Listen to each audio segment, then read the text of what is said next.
If you remember last year, I began the homily with, "The tomb is empty! The tomb is empty!" And I got that because I was praying, and before the Easter, I was asking the Lord, what is it that you want me to say to these people? And it was like, oh, it's such a beautiful time of prayer. I heard him say, tell them that the tomb is empty. People keep going back into the tomb, but I'm not in the tomb. I've risen, I'm out of the tomb is empty. I just thought it was such a great message that the Lord gave me for that homily last year. So I thought, Lord, what do you want me to say this year? And for the most part, I was getting all of this when I was praying on Thursday night when we had the reposition of the Blessed Sacrament in the Davidson Center. And the Lord was telling me something, and you'll see that there were parts where I just wanted to laugh, but I was with all these other people, and they're like, how that would not be good for Father Steve to be laughing at the time of being in the presence of the Lord in the Blessed Sacrament there in the tabernacle.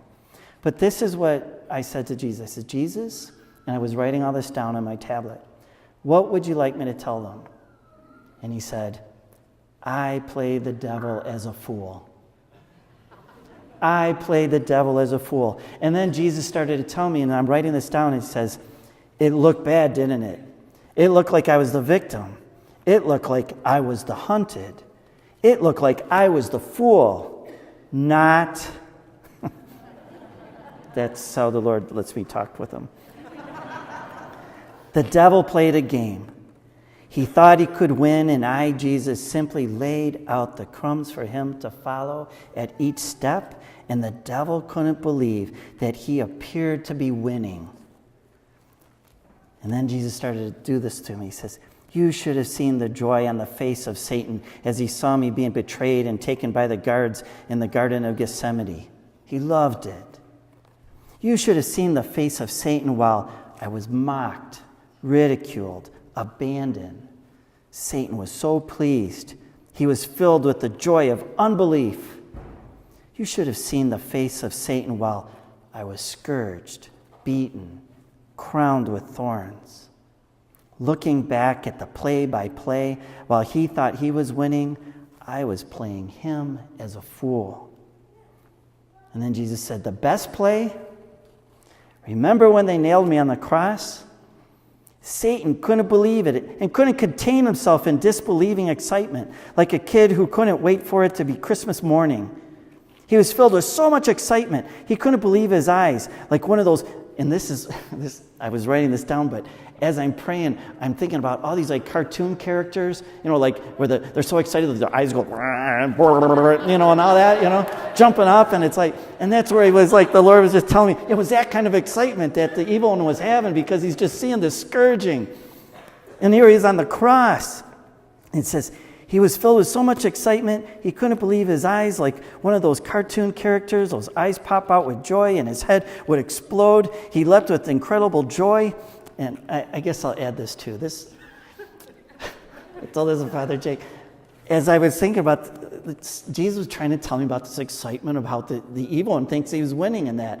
And I was reminded of, you ever see that Saturday Night Live skit? I looked for it online, but the Saturday Night Live skit, Oprah Winfrey, and she's got like, her crowd there and her show and that. And a lot of times Oprah Winfrey will give out these, free prizes and gifts and stuff like that. And on Saturday Night Live, the skit was Oprah Winfrey like, and everybody gets a new car. And everybody's like going excited in that. And they show this one lady where she just goes like this and her head explodes like in excitement. And that's what Jesus was putting in my head. That's why I was trying not to laugh on Thursday night over there, but it was just this beautiful prayer time of the Lord sharing with me what the evil one was thinking through all of this.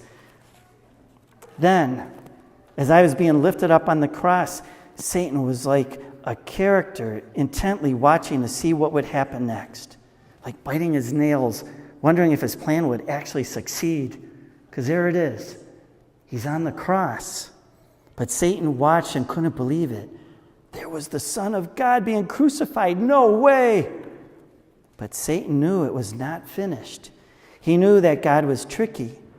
Jesus was on the cross, but people were saying to him, you saved others, why can't you save yourself?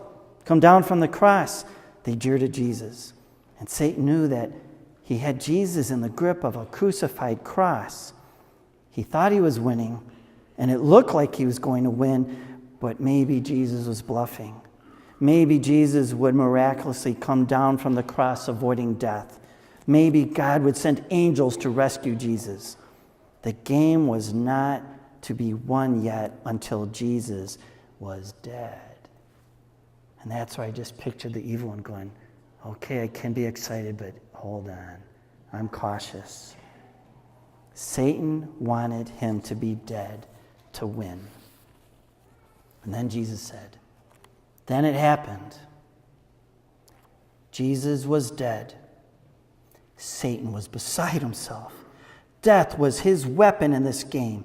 Once a person died, well, you're dead, finished, it is over. And Jesus, the Son of God, was dead.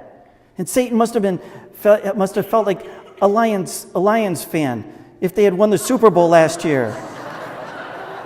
This is what I was getting in prayer. It was a beautiful time, a very humorous time with Jesus, but it was unimaginable. No matter what team that the Lions would have been up against in the Super Bowl, they would not have been picked to win. It would have been unbelievable. It would have been inconceivable. And then I got like this image of like how happy the evil one was.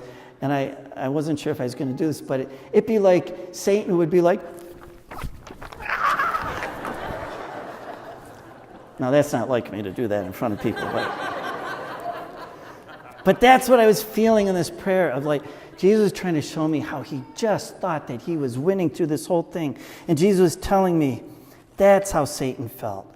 But instead of it simply having our team win something for our city, this was big. This was the big prize. This was huge for Satan. There could not be a bigger prize for Satan, a bigger win than to bring the death of the Son of God, who came to attempt to save all of these human beings, which Satan hated, from sin. At this point, I wrote down Jesus.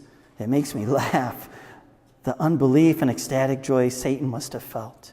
He must have been running and jumping up for joy.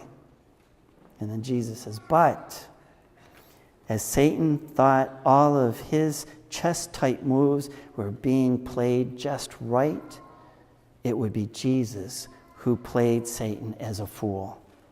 Satan wasn't playing the game with the right moves.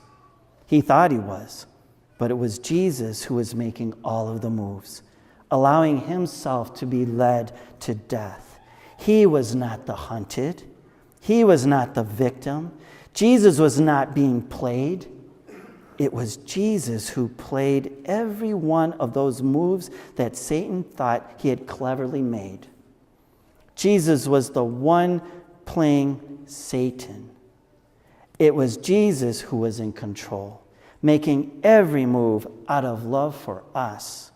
Even being tortured and scourged, he still went through playing those games to get to this point. To prompt his move, to have him, Jesus, taste death. Just so Jesus could make his final move. Satan's ultimate weapon was death. And Jesus was going to conquer Satan's ultimate weapon. So Jesus allowed himself to be scourged, ridiculed, mocked, abandoned, and put on the cross. As great as the pain was, so Jesus could confront death itself, embrace death. It was Jesus who said, bring it on. Satan's weapon was death. Death was the ultimate final weapon of Satan's. No one wins when they die. Death is final. Every human being goes through the motions of being born, lives, dies, and no one escapes that pattern. We all have been through that. Born, live, die. Born, live, die. Each and every one of us. And we can't escape that out of time. And it's a final blow, as death is a final blow for each and every one of us. But not for Jesus. Jesus was born, lived, died, but then came back to life again. Jesus is Lord even over Satan's weapon of death. Therefore, he is Lord over death. He is Lord over sin. He's Lord over everything that we think is final in our lives. Every struggle, every pain. Before Jesus, death was Lord over us. It was final, but not anymore. And this is the good news for us, my brothers and sisters.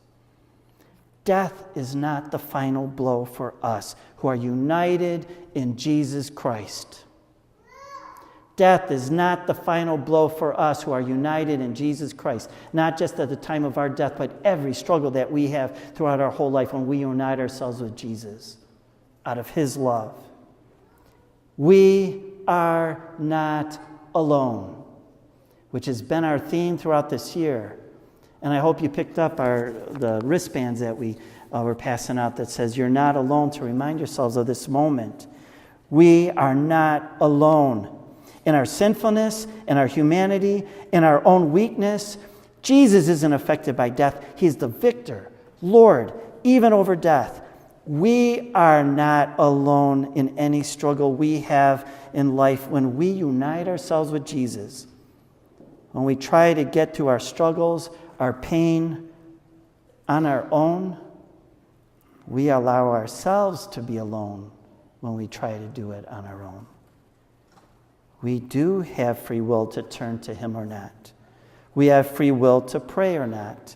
We have free will to go to Mass or not, to invite him into our homes and relationships or not, into our loneliness or not, to give our addictions and temptations to him or not, to give him any struggle or pain in our lives now, is to recognize the love he showed in being crucified for us and not feel alone, abandoned, or defeated. This is what the world feels, right? We have to embrace ourselves with Jesus. If Jesus can conquer death because of his love for you and for me, then we can trust that his love is available to us and he can conquer anything that we go through when we unite ourselves with Jesus. In other words, when we trust him in a world that says, do not trust him, trust yourself. Do you trust him? Is he... Okay, you're a little better than I am then.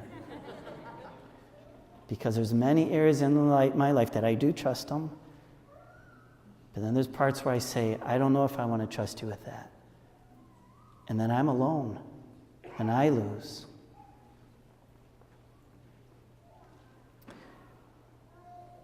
Do we trust him? Is he Lord over your life? And if not, here's what I would like to ask. How's that working for you? He waits with great love for you. We don't have to walk alone in a cold tomb. As humans, we seek pleasure and avoid pain. Pain always finds us. It's inevitable. God, who is perfect, isn't affected by pain. But he entered into pain and death. And in fact, he looked for it for our sake. If death is our biggest enemy, Jesus sought it out and willfully embraced it because of his love for us, and he won. Not just for himself, but for all of us. For humans, it was impossible for us to destroy the pattern of death in our lives. Jesus became man so he could destroy death over us and death in our lives. Even though Jesus has won this game with Satan, here's the problem. Satan still plays the game with us. Whenever we sin, Satan is overjoyed and laughs and dances. Whenever we do not bring our struggles to Jesus on the cross, Satan laughs at us because he knows that we could win united with Jesus. Whenever we don't pray, he laughs. When we try to live in this world on our own, we lose. But we don't have to. We are not alone. Satan encourages us to conquer sin and the problems of this world that we go through on our own. Satan simply wants us to worry about our past or our future. Therefore, we are unable to take Jesus by the hand in the moment and win with him. The world is not telling us to do this, and it won't. And again, how's that working for you? What is it that you're going through? Addictions, sin, unforgiveness, not praying, not going to Mass, not inviting Jesus to be with you wherever you go, embracing what the world tells you fulfills your desires, not following the commandments. Have you been going through life on your own? How's that been working for you? Is Satan laughing at you? What are you holding back from Jesus? Jesus taught us that we have to die to ourselves in order to have life. Jesus sought out death in order that he could bring us life. He was not the hunted, he was the hunter. Jesus was not the victim, he was the one in control of it all along because he is Lord. Are you bringing it to Jesus, or are you trying to do this on your own? My brothers and sisters, what Easter tells us today is you're not alone in any struggle, but we have the free will to embrace it with Jesus or not. And it saddens me how the world is telling us not to. And how's that working out for us? United with Jesus, the Lord, the victor over everything, seek out dying to yourself. Seek out the cross and uniting yourself to victory, to Jesus, to life, to real joy. You are not alone. Oh, and the world wants to tell you you are. Put yourself first. That's what brings joy. It does not. Putting Jesus first, others second, yourself last. That's what brings true joy. Don't be alone. Be redeemed. Be freed. Be loved. Easter is the ultimate. You're not alone. You're loved. Embrace the truth of Jesus. Embrace him with me where I lack, where I don't trust. This is Easter. This is resurrection. This is new life. This is the day that the Lord has made. Let us rejoice and be glad in it, and in him, and in his victory. Happy Easter, my brothers and sisters.